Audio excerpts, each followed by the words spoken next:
So the fourth tip we're going to talk about is your social environment. Now, a lot of you have probably maybe have read about this topic, but the people you hang out with have such a huge influence on the person you are. I mean, I know Chris said before in the healthy topic that what you eat, you are what you eat, and it's sort of similar. The people you hang out with, you tend to become them, and they tend to become you. And there's lots of, I mean, you usually hang out with people that are like-minded.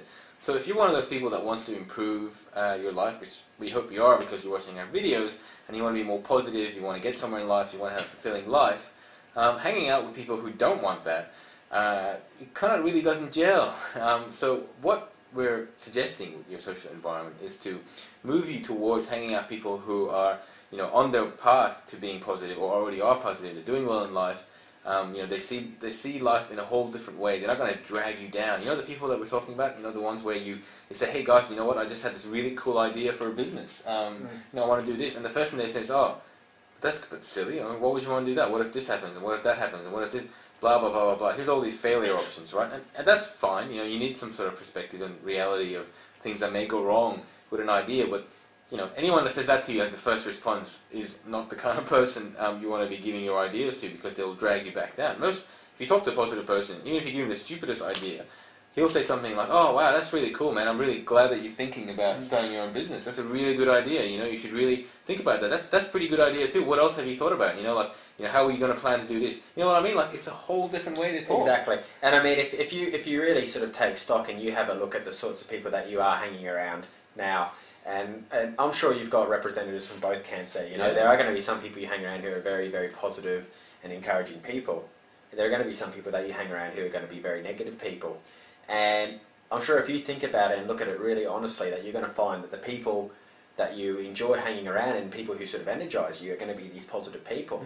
And so what we're sort of suggesting is that if you want to have a positive mindset and a positive lifestyle and a happy one, surround yourself with positive and happy people. So make even if it just means making a little bit of extra time or an extra effort to spend a bit more time with these people who are a positive influence on your mindset. As Albor's mentioned, you know, people tend to become the people that hang around. Now, there's no way to get around it, unfortunately, but humans are social creatures. That's right. We thrive on social interaction. And a lot of our behaviour and our mindset is driven by social interaction. I'm sure you've all sat around sort of during a busy stage of studies or work or whatever where you haven't seen many people, and it tends to get you down, it tends to make you very depressed.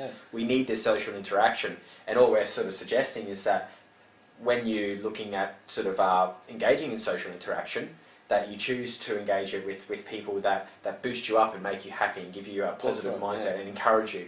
Because the thing is like, you can go really, really far by pushing yourself, but it's really nice to have a helping hand from others around you. Yeah, that's right. I mean, look, I'm sure you have one of those friends or a few of those friends where you see them on a weekly or daily or monthly, whatever basis, and all they do is tell you about all the bad things that are happening to them.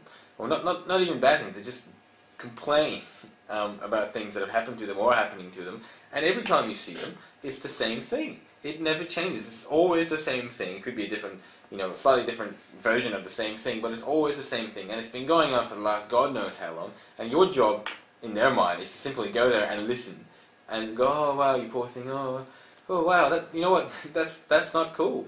Yeah, and what you'll actually find is if you think about it and you think about these sorts of people that you may hang out with, I know it happens with me because I know people who are the same. Yeah, so do I. You walk away emotionally exhausted. Yeah, that's like right. You can go in there, you can be bright and full of life, and like, you know, I've had friends who've sort of I suppose bitch, for lack of a better word, about friends that they've got which are like this, and one of the common complaints they say is they just say it's such the relationship between me and this person, be it friendship or otherwise, it's just hard work. Yeah. They just say it's a really, really hard work relationship. And then they even get to the stage where, you know, they dread the person calling, you know, And you know what, you might be thinking, oh, you know, he's my friend or she's my friend, I really want to make her happy, blah, blah, blah, but you're not making her happy. There's no change in that relationship. You're just the person that gets to listen to her bitch. So, I mean, I suppose our take-home message, and again, getting into our practical stage of the tip, is what you should really do is think about the people that you hang around and the people that you know. Think about the types of personalities out, be it whether they're a positive person or a negative person.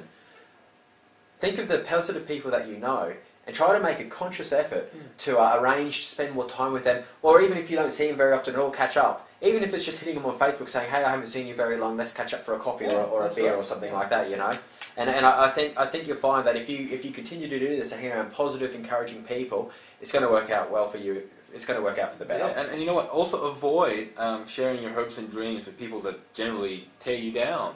There's no reason to tell them that you have this great idea that you want to do. Exactly. I think that covers what we want to talk about here. Right. So on to our next tip, our final tip, tip 5, which is on emotional monitoring. Yeah.